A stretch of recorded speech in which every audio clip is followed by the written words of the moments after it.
Good morning, my friends. I'm your host, Mitch Garl, ready to talk about some DFS lineup study. Let's go. If we're using Fantasy Cruncher, take a peek at the $50,000 relay throw. It's a $15 to enter contest. You could run out 150 total lineups, and we want to take a peek at what the winners did, who they were using, how they built their lineups.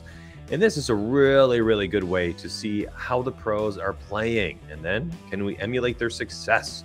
Let's get after it. Looking at the top two finishers that ran out 150 lineups, and they both finished in first and fourth place. One took home $48,000 in profit, the other a little over $4,000. Now, the winner had a 100% fade of the highest rostered player this week, and Chris Bassett on Sunday was rostered 52% of the time. Well, the winner ended up totally fading him, and Bassett had himself a fine day, 22.05 fantasy points.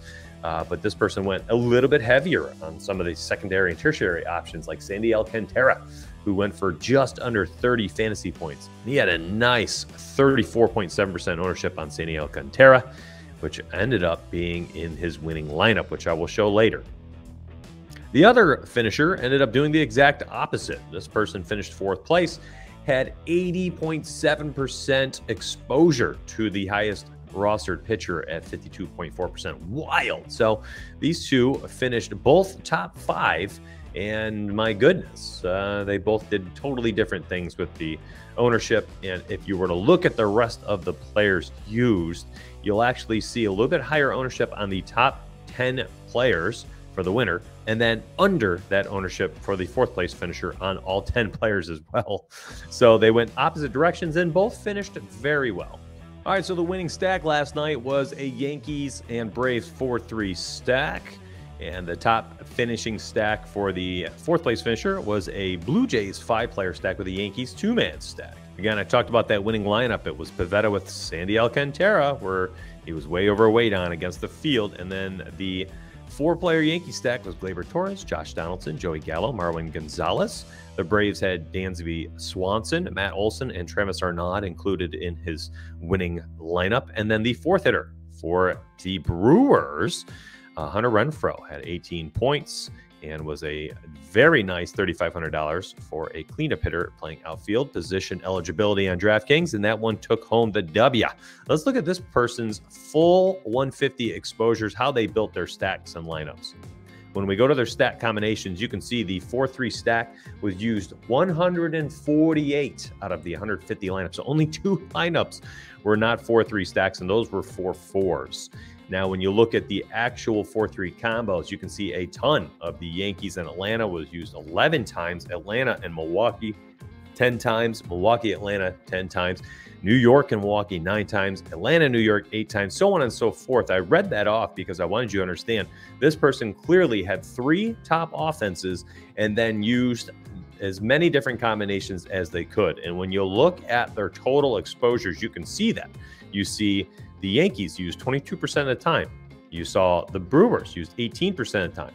In Atlanta, 17% of the time. Tampa, 15%, and then the rest of the teams were single digits. And when you go look at the 3-player side, it's even higher. It's 25% to the Brew Crew, 23% to the Braves, and the Yanks got 23%. So these teams got a ton of exposure across both 4s and 3s, and then everyone else was kind of sprinkled in there. When we look at the fourth place finisher who took home just under $5,000, we can see a little bit different approach. We had 148 4-3s with the other first place finisher, while this person finished with 149 5-2 stacks.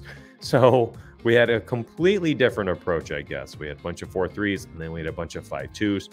And in the stacks usage, we had a total spread across the board where no one was used more than 10% of the time. No one team was used more than 10% of the time for any sized stack. So you have 2 completely different approaches. So what's the takeaway when you look at a slate like this, where 2 people in the top 5 both ran out 150 lineups doing 2 completely different things? I think the main takeaway is just be flexible. Don't be beholden to a certain set of guidelines and rules and restrictions that you feel like you need to do to build your lineups. Make sure that you are kind of going about things with with a guideline, a roadmap, an idea of what you want to accomplish, but being flexible and allowing the slate to kind of unfold in front of you. You know, you got to dump out the puzzle, you see all your pieces, and then you put it together. You can't think to yourself, I'm going to build from the middle out or the corners in. You have to understand that every puzzle is going to be different. Every night of DFS is different. That's what makes it so fun. And hopefully you tune in tomorrow morning with me as we review the 620 slate together. And I hope that you win some money because of this video, this podcast. No matter where you're listening or watching, please leave a 5-star review, hit the sub button, like it, smash the like button, I'm supposed to say on YouTube, and leave me a 5-star review on podcast platforms. It takes 5 seconds to scroll down and just click the 5 stars and then just write good job. That's super helpful for me to continue doing free content for you. Best of luck, my friends. I'll see you on the inside.